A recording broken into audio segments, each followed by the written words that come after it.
BJP state president mister Sukanta Majumdar হিন্দু মুসলিম দাঙ্গা কি করে বাড়িয়ে দিতে হবে ওই উস্কানিটা দিচ্ছিলেন।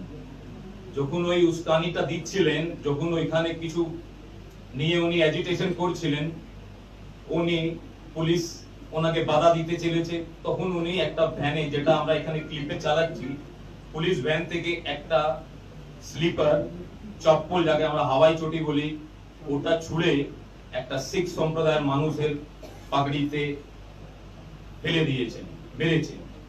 সেটা নিয়ে 12 তারিখ থেকেই আমাদের পুরো সম্প্রদায়ের মধ্যে অনেকটাই শোক ছিল, অনেকটা আমরা আহত ছিলাম কি এটা বারবার আমাদের শিখ সম্প্রদায়ের সাথে এই বিজেপির লোকজন, বিজেপির নেতারা বাংলায়,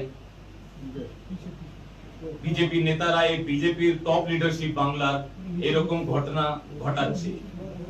আমরা 2-3 দিন এই বিষয়তে, যে কি আমরাও সব দুঃখিত ছিলাম এয়ার ইন্ডিয়ার ফ্লাইট ক্র্যাশের জন্য, যেখানে অনেক মানুষ প্রাণ হারিয়েছে, সেই জন্য আমরা 2-3 দিন এই বিষয়তে অনেকটাই সাইলেন্ট ছিলাম। আমরা 13 তারিখ আমাদের শিখদের সব থেকে বড়, আমাদের ওয়েস্ট বেঙ্গলের গভর্নিং বডি শ্রী গুরু সিং সভা কালীঘাট গুরুদ্বারা থেকে আমরা কালীঘাট থানায় 13 তারিখ একটা অভিযোগ জানাই। আর আমরা আশায় ছিলাম কি যখন এই ঘটনাটা পুরো ভাইরাল হয়ে গেছে সোশ্যাল মিডিয়াতে, আমাদের অনেকজনের মনে ছিল কি মিস্টার সুকান্ত মজুমদার এই নিজের অ্যাকশনের জন্য এসে সামনে এসে ক্ষমা চাইবেন বা উনি ক্লারিফিকেশন দেবেন কি এটা কিভাবে ঘটেছে, আর ওনার এটা জেনে বুঝে করেছেন কি জেনে বুঝে করেননি। আমরা কিছুই ওনার থেকে ক্লারিফিকেশন এটাই আমরা পেলাম না। তারপরে আমরা আমাদের নরমাল জিডিটাকে আমরা পারসিউ করে আমরা কালীঘাট থানায় ওনার বিরুদ্ধে একটা এফআইআর করেছি। এফআইআর কপিও আমাদের কাছে আছে। এটা 15 তারিখের এফআইআর আমরা ওনার বিরুদ্ধে একটা রেজিস্টার করিয়েছি। এই কপিগুলো আপনার সবাইকে আমরা যাওয়ার সময় দিয়ে দেব।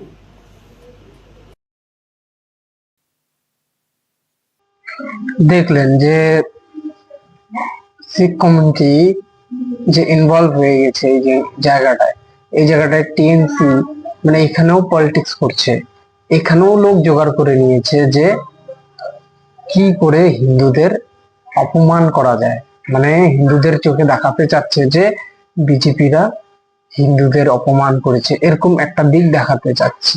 তো শিখ কমিউনিটি কি করছে, যে দেখে তো মনে হচ্ছে এগুলো ভাড়া করে নিয়ে এসেছে বা অন্য কিছু। যদি তাদের মনে সত্যি আঘাত লাগে তো এরকম কিছু তো করবে না।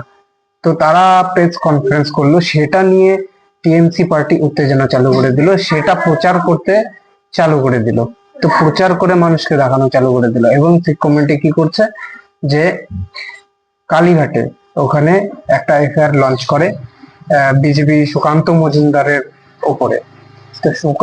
তো সুকান্ত মজুমদারের উপরে অ্যালিগেশন লেগে যায়। এই শিখ কমিউনিটি কি বলে, প্রেস কনফারেন্স নেয়। তো তারা কালীঘাটে তার উপরে একটা এফআইআর লঞ্চ করে। তারা বলে যে তাদের ধর্ম নিয়ে যেটা করা হয়েছে এটা ভুল করা হয়েছে, তাদের ধর্মকে নিচু দেখানো হয়েছে। কিন্তু সুকান্ত মজুমদারের এটা কোনো ইন্টেনশন ছিল না। তিনি কোনো ধর্মকে উপলক্ষ করে তাদের উপরে ওই চপ্পলটা ফেঁকে দেননি, ছুঁড়ে ফেলেননি। সে একটা আন্দোলন করছিল। সে বলছিল যে যেভাবে টিএমসি যেভাবে চুরি করছে, যেভাবে তুলসী গাছ যেভাবে ভাঙা হয়েছে, যেভাবে ঘটনাগুলি ঘটেছে, তো এগুলো মানা যাচ্ছে না। এইগুলো নিয়ে সুকান্ত মজুমদার আন্দোলন করেছিল। তো সেটা নিয়ে তার উপরে ছোড়া হয়েছে। কি হয়েছে আপনারা একবার ভিডিওটি দেখেন, তারপর না হয় আমি এর নিয়ে বিস্তারিত আরো আলোচনা করছি। আমরা মাননীয় মুখ্যমন্ত্রী আমরা এটা হ্যান্ড ওভার করবো ওনাকে। কে আছেন সর্বোচ্চ অফিসার, কে আছেন আপনাদের, পাঠান তাকে। আমরা গিয়েছিলাম, আমরা চেয়েছিলাম মহেশতলাতে, যেখান থেকে এই তুলসীটা উঠানো হয়েছিল, মা তুলসীকে উঠানো হয়েছিল, সেখানে তুলসী পুনঃস্থাপিত করতে। আপনাদের কলকাতা পুলিশ যেতে দেয়নি, তাই এই মুহূর্তে আমরা মাননীয় মুখ্যমন্ত্রীর হাতে তুলে দিই। ওনার হাতে তুলে দেবো, উনি মহেশতলাতে এই তুলসী গাছ স্থাপন করবেন, আমাদের কোনো অসুবিধা নেই। কিন্তু উনি মা তুলসীর এবং হিন্দুদের সম্মানটা অন্ততপক্ষে রক্ষা করবেন। এইভাবে বারবার হিন্দুদের ইজ্জত লুট হচ্ছে, বারবার হিন্দুরা বারবার অপমানিত হচ্ছে পশ্চিমবঙ্গের বুকে, এটা ভালো লাগছে না দেখতে। আমরা পুলিশকে অনুরোধ করেছি, আমরা জানি মুখ্যমন্ত্রীর যেখানে থাকেন সেটা অত্যন্ত গুরুত্বপূর্ণ জায়গা, তার সুরক্ষার ব্যাপারে আমাদের যথেষ্ট সেন্সিটিভিটি আছে। আমরা পুলিশকে অনুরোধ করেছি মাননীয় মুখ্যমন্ত্রীর সাথে আমরা দেখা করতে চাই। আমরা মাননীয় মুখ্যমন্ত্রী না থাকলে ওনার বাড়িতে এটা গিফট হিসেবে দিয়ে আসতে চাই। কারণ আমরা চেয়েছিলাম মহেশতলাতে, রবীন্দ্রনগরে যেখানে মা তুলসীকে এইভাবে আপ্রুভ করা হয়েছিল, যেভাবে তাকে অপমান করা হয়েছিল হিন্দু ধর্মকে, সেখানে এটাকে লাগাতে চেয়েছিলাম, সেখানে স্থাপন করতে চেয়েছিলাম। দুর্ভাগ্যের বিষয় কলকাতা পুলিশ সেটা আমাদেরকে অ্যালাউ করে। অতএব আমরা মাননীয় মুখ্যমন্ত্রী, রাজ্যের প্রশাসনিক প্রধান, তার হাতে আমরা তুলে দিতে চাই। উনি এই তুলসী গাছকে মহেশতলা থানায় সেখানে উনি স্থাপন করবেন, যেখান থেকে মুসলমান গুন্ডারা, যারা রায়টার, তারা যেখান থেকে তুলে ফেলেছিল সেখানে স্থাপন করবেন।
তো দেখলেন যে এর মধ্যে যে আন্দোলন হয়েছে সেখানে কোনো ইন্টেনশনালি তার উপরে ছোড়া হয়নি, সে একটা নির্দিষ্ট ছুড়ে দিয়েছে শিখ কমিউনিটির যে পুলিশ কর্তা রয়েছে তার মাথার উপরে চপ্পলটা পড়ে যায়, বা আদৌ ওটা চপ্পল ছিল কিনা সেটা বোঝা যায়নি। তো সেটা পুলিশ ইনভেস্টিগেশনে যদি এগোয় তো সেখানে তাকে ব্যাখ্যা দিতে হবে সুকান্ত মজুমদারকে যে কি ছিল ওটা, তার সম্মান নিয়ে হানি হয়েছে বা কি ইন্টেনশন ছিল যে ছোড়ার এটা। তো সুকান্ত মজুমদার ওটা কিন্তু কোনো ধর্মাবলম্বী ওটা কিছু করেনি, তিনি তার হিন্দু ধর্মকে নিয়ে একটা প্রোটেস্ট করেছে টিএমসির বিরুদ্ধে। টিএমসি কে বোঝাতে চেয়েছে যে যেভাবে মুসলিমরা ওভাবে আগরতলায় যেভাবে তুলসী গাছ ভাঙা হচ্ছে, হিন্দু ধর্মের উপরে পাথর ছোড়াছড়ি হচ্ছে, যেভাবে দাঙ্গা লাগানো হচ্ছে, তা নিয়ে আন্দোলন করেছে সুকান্ত মজুমদার বাবু। তো এটাই হলো কথা, যে যেভাবে হচ্ছে, যেভাবে টিএমসি হিন্দু ধর্মকে একটা ভুল ভ্রান্তির মধ্যে ঢোকাতে চাচ্ছে যে দেখো বিজেপি কিভাবে হিন্দু ধর্মকে অসম্মান করছে, এটা কিন্তু টিএমসির একটা চাল বলতে পারেন, যে জিলাপির প্যাচ মেরে ঘুরিয়ে দিচ্ছে জিনিসটাকে, যে আপনাদেরকে ভুল বোঝাতে চাচ্ছে।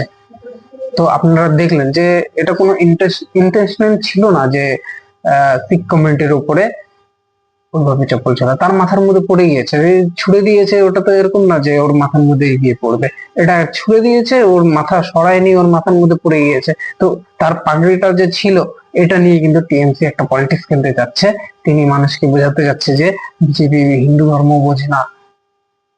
বুঝলেন তো, বুঝলেন যে কি বলতে যাচ্ছি, যে বিজেপি হিন্দু ধর্ম দেখে না বা পলিটিক্স করছে, ওরকম কিছুই না। তো এটা নিয়ে টিএমসি পলিটিক্স করছে, বুঝতে পারছেন যে এটা করাটা একদমই ঠিক না। তো এই নিয়ে ইনভেস্টিগেশন পুলিশ করবে, সেখানে সুকান্ত মজুমদারকে উত্তর দিতে হবে। তো এটা যদি পুলিশ এগোয় তাহলে জিনিসটা এগোবে, আর যদি এটা ছেড়ে দেয় তাহলে এটা ডিসমিস হয়ে যাবে, ক্লোজ হয়ে যাবে কেসটা। তো এই নিয়ে আপনাদের কি মতামত রয়েছে আপনারা কমেন্টের মাধ্যমে জানান। আপনারা ভালো থাকবেন, সুস্থ থাকবেন, সঙ্গে থাকবেন, অতি অবশ্যই আমার চ্যানেলটিকে সাবস্ক্রাইব করবেন।